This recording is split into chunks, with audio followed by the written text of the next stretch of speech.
ভারত বাংলাদেশ সীমান্ত সংলগ্ন দিনহাটার ঝিকরি গ্রামে মর্টার উদ্ধারকে ঘিরে চাঞ্চল্য ছড়ালো এলাকায়। স্থানীয় কৃষকেরা জমিতে ধানের বীজতলা তৈরির জন্য মাটি খুঁড়ছিল। সেই সময় তারা মর্টারটি দেখতে পায়। পুলিশের ধারণা 1971 সালে বাংলাদেশের স্বাধীনতা যুদ্ধের সময় পাকিস্তানি সেনা সেটি ব্যবহার করেছিল। বিন্নাগুড়ি আর্মি ক্যাম্প থেকে বোম স্কোয়াডের লোকজন আসার কথা। গোটা এলাকা ঘিরে রেখেছে বিএসএফ।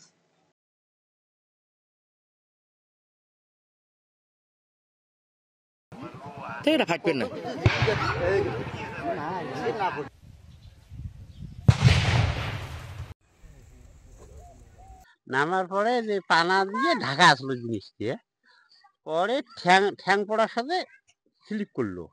বোমও আগে দিল, আমিও আর কি ঘুরুম করলাম।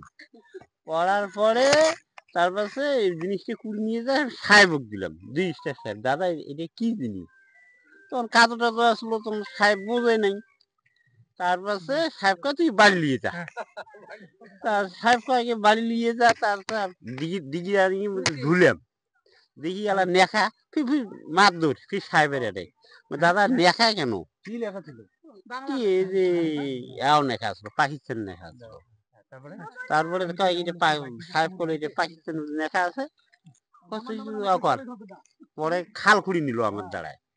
খাল খোঁড়া নেওয়ার পরে ঘুমটা বসেছিলাম, দিয়ে বসা দিয়ে ঘিরিয়ে ফিরিয়ে আসলাম। গতকাল বিএসএফ এখানে কিছু কনস্ট্রাকশনের কাজ করছিল। সেই সময় একটি মাটি খুঁড়তে গিয়ে তারা দেখে একটি মর্টার রয়েছে। তা সেটা পাওয়ার পর সেখানেই তারা কর্ডন করে রাখেন জিনিসটাকে, এবং আমাদেরকে খবর দেওয়া হয়। আমরা সেখান থেকে বিন্নাগুড়ি আর্মি যে রয়েছে আর্মি ক্যাম্প, সেখানে আমরা যোগাযোগ করি। সেখান থেকে অর্ডিন্যান্স যে যারা স্পেশালিস্ট আর্মিতে যারা আছেন তারা আজকে আসেন এবং মর্টারটিকে ডিসপোজ অফ করেন।